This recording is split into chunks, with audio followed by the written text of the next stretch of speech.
Bonjour, aujourd'hui je vais commencer cette vidéo non pas pour vous présenter une maquette, enfin quoi je vais finir par le faire, mais pour vous annoncer une très très bonne nouvelle, c'est que là cet été officiellement Bandai France va redistribuer des maquettes de Gundam.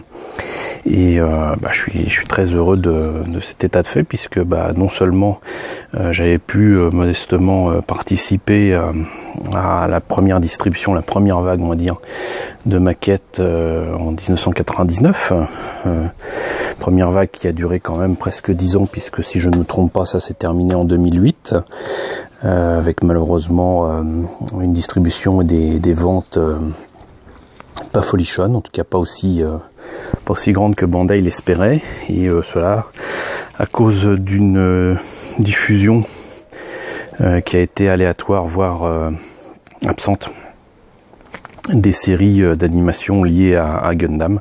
Wing Gundam par exemple n'est passé que pour la moitié de la série sur M6, le reste sur W9 si je me rappelle bien. Et ensuite il y a eu quelques autres séries qui sont passées comme Gundam Seed, mais totalement inaperçues sur des chaînes spécialisées. Donc voilà, c'était un peu dommage, mais on avait eu droit à du Wing Gundam, un Zeta Gundam qui était le Master Grade de 95 ou 96, je ne sais plus, et surtout du Gundam Seed, un peu de Gundam UC aussi. Enfin bref, on avait eu du Gundam, mais il y en avait plus depuis maintenant 8 ans quoi. Et donc là vous voyez, j'ai le catalogue qui a été distribué et montré à Japan Expo cette année. Et donc vous voyez, donc ça insiste sur une série très récente de Gundam qui est Blood Orphans. Le catalogue est très bien fait et entièrement en français, et présente déjà donc les différentes familles de maquettes Gundam qui existent, avec bien évidemment les SD, les High Grade, les Real Grade, les Master Grade, les Perfect Grade, et donc voilà. Et c'est très bien expliqué, ça explique comment c'est fait, en quoi c'est vachement bien, la grande diversité des modèles proposés, l'évolution depuis 1980 jusqu'à maintenant, où c'est réalisé, ce que c'est que du plastique injecté, comment tout ça s'est fait, l'histoire de Gundam avec toutes les séries, les OEV, les films, et une très grosse présentation visiblement très centrée autour de Blood Orphans, la gamme Revive qui a l'air d'être très très très prometteuse, tout ce qui est disponible, tout ce qui sera disponible en high grade, les je sais pas comment, Reborn 100, voilà c'est écrit là, qui sont des maquettes un peu particulières, qui ne sont pas de master grade et qui sont des maquettes en 1/100, qui sortent un petit peu de l'ordinaire, mais qui par contre n'ont pas la qualité des master grade. Qu'on voit là donc, les Real Grade, leur capacité à étonner par leur finesse, on y reviendra, et etc. Donc comme on le voit, des choses fort sympathiques qui nous attendent avec Gundam, et je remercie Bandai de s'être relancé dans l'aventure, de reprendre ce risque, parce que c'est quand même important. Gundam c'est quand même un des grands titres, un des grands noms du panthéon de l'animation japonaise et du produit dérivé, notamment du monde de la maquette. C'est un peu l'équivalent de Star Trek aux États-Unis quoi. On peut pas imaginer la culture populaire japonaise sans Gundam. Voilà, et donc du coup, comme j'ai pu annoncer cela, et j'ai quand même aussi un kit à vous présenter, qui est le Real Grade de Gundam, justement, pour commencer avec le premier modèle proposé en Real Grade, qui a une particularité, c'est qu'il a été fait en fait spécialement pour le 30e anniversaire, donc qui date déjà de 2009, et il a été fait justement dans l'optique de révolutionner encore une fois le monde de la maquette de Gundam. Et pour cela, ils ont fait deux choses. La première, c'est qu'ils se sont inspirés du design et des détails qui sont sur le Gundam taille réelle, c'est-à-dire qui fait 18 mètres, qui existe au Japon et qui a été fait justement à l'occasion de ce 30e anniversaire, mais également le faire au 1/144, qui est quand même l'échelle historique, j'allais dire, des premières maquettes de Gundam, même s'il y a eu pléthore d'échelles, hein, pas que le 1/100e ou le 1/60e, hein, il y a eu du 1/72, il y a eu du 1/400, il y a eu plein de choses. Mais voilà, il était important visiblement d'avoir un kit au 1/144 du Gundam, et je vous propose de découvrir ce que ça donne en espérant qu'il y ait un peu moins de bruit. Alors déjà, je pense qu'il est nécessaire de revenir sur la boîte, mine de rien. Là on voit quand même une illustration qui est très sympathique, quoique visiblement faite sur ordinateur, mais bon, les reflets, le fait d'insister sur la tête du Gundam comme ça, ça lui donne quand même une certaine prestance. Et ce qui est présenté ici est peut-être fait aussi en image de synthèse, ou représente le Gundam tel qu'on le voit en taille réelle, je ne sais pas, mais bon, c'est beau. Voilà, ça vaut pas une illustration peinte, mais voilà. Alors déjà sur la boîte, je vais un peu spoiler ce que je vais vous présenter, mais on voit déjà que donc il y a ce qu'on appelle un inner frame, donc c'est-à-dire tout ce qui est articulation interne de la maquette, c'est fait à part, et apparemment c'est sur une seule grappe avec les articulations qui sont déjà dedans. C'est-à-dire qu'on les dégrappe et hop, c'est articulé, c'est complètement fou. Et visiblement, il y a donc le Core Fighter qui est quand même inclus, qui est non seulement transformable, mais en plus peut être remplacé par un autre élément qui évite d'avoir à le mettre ici. Donc du coup, on peut avoir et le Gundam et le Core Fighter avec le petit personnage de Amuro-Ray, j'imagine, au 1/144 aussi, et ça risque d'être quand même assez sympa. Et là, ça montre quand même tous les détails qui peuvent être ajoutés grâce aux autocollants. Malheureusement pas des calcos, mais bon, j'ai cru comprendre que c'était quand même pas si mal. Quelques illustrations et quelques photos qui montrent le Gundam dans toute sa splendeur. Si ça arrive effectivement à avoir ces poses-là, bah c'est vraiment formidable. Et donc ce kit, que je vous dise pas de bêtises, voilà, est vendu au Japon 2500 yens, et en France, moi je l'ai vu à Japan Expo à 35 €, ce qui est pas mal du tout. C'est-à-dire que bon, c'est évidemment plus cher qu'au Japon, mais il faut rappeler que le kit, il faut quand même l'importer, il faut l'envoyer par container, il faut payer la douane, il faut bien évidemment rajouter sa marge, il faut faire vivre nos amis de Bandai, hein, qui prennent ce risque et qui ont plusieurs personnes à rémunérer à plein temps pour s'occuper de tout ça. Donc tout ça, il y a des frais, donc finalement passer de 20-25 € à 35 €, c'est pas si cher payé pour ça. Donc voilà, un excellent prix pour un kit qui promet. Mais on n'a pas fini avec la boîte. Hop, j'espère que ça va tenir tout seul. C'est que la boîte, bien qu'en noir et blanc ici, présente quand même donc justement les autres gammes, donc High Grade, Super Deformed, Perfect Grade, Master Grade, c'est-à-dire que ça rappelle un petit peu les choses. Et voilà, c'est dans un noir laqué qui est quand même assez sympa. Et en évitant de faire trop de bruit, je vais sortir donc les grappes. Alors on voit déjà que la planche d'autocollant est quand même très très fine, qu'il y a, je sais pas si ça se voit correctement à l'écran, essayons de... Voilà, c'est du doré, du cuivré, des yeux qu'on peut mettre avec le fond noir ou tout seul avec du doré, puisque les yeux du Gundam sont apparemment jaunes ou dorés.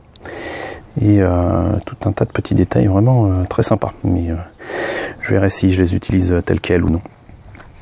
Et sinon les grappes, alors les grappes, on est habitué maintenant, mais donc chaque grappe peut avoir des couleurs différentes. C'est-à-dire que là on a du bleu, du rouge, du blanc, et ça permet effectivement d'avoir donc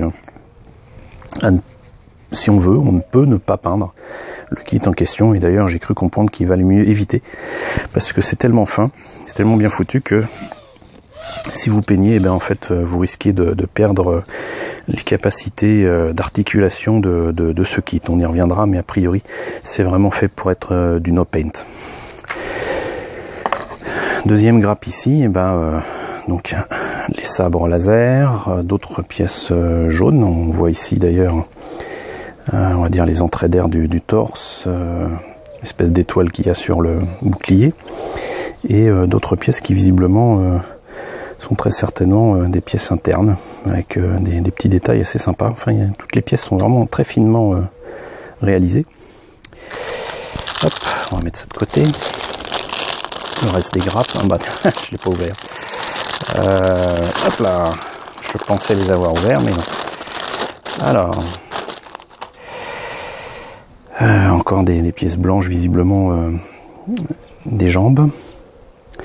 Il y a énormément de pièces et énormément de détails. Visiblement, certaines pièces sont escamotables. Alors là, on arrive au fin du fin. Hop, c'est les pièces internes qui sont déjà articulées à l'intérieur de la grappe. C'est-à-dire qu'on l'enlève et c'est articulé. Je ne sais pas si je vais prendre le risque de le faire là. Allez, pour vous, je vais le faire. Bon, visiblement, vaut mieux avoir une pince coupante. J'y arrive pas, tant pis. Mais croyez-moi sur parole, c'est articulé ici, ici, ici, ici. C'est articulé de partout. Et même les mains, il n'y a plus qu'à les clipser et ça tient. Voilà. Des articulations de fou même pour les pieds. Et voilà, donc ça c'est vraiment le clou du spectacle, j'allais dire. Ah bah voilà, là c'est ouvert.